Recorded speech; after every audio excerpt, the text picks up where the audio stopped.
నమస్తే, నేను జ్యోత్స్నా ఈమని. భగవద్గీతలో మొదటి అధ్యాయం అర్జున విషాద యోగంలో 33వ శ్లోకము. యేషామర్థే కాంక్షితన్నః రాజ్యం భోగా సుఖాని చ త ఇమేవ స్థితా యుద్ధే ప్రాణాం త్యక్త్వా ధనాని చ.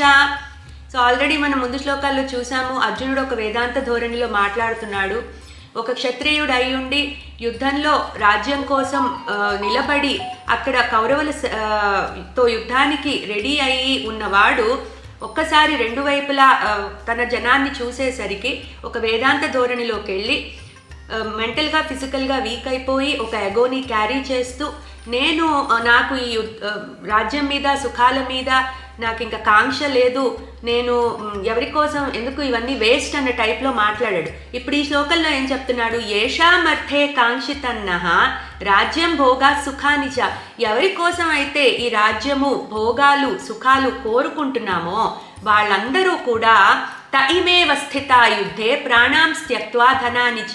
వారు వాళ్ళ ధనాన్ని వాళ్ళ ప్రాణాన్ని కూడా పణంగా పెట్టి ఈ యుద్ధంలో నించుని ఉన్నారు అని చెప్తున్నాడు అర్జునుడు కృష్ణుడితో.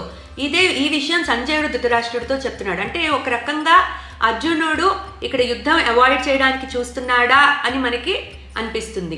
ఏం చెప్తాడో వచ్చే శ్లోకాల్లో చూద్దాము. క్లీం కృష్ణాయ నమః. పాంచజన్యం అకాడమీ నిర్వహించే ఎస్ఎల్పి, బీవైసీ, జిఎస్ఎస్ ప్రోగ్రామ్స్ ద్వారా మీ పిల్లలకు భగవద్గీత శ్లోకాలు, వాటి అర్థాలు నేర్పించండి. మరిన్ని వివరాలకు సంప్రదించండి 9866434528.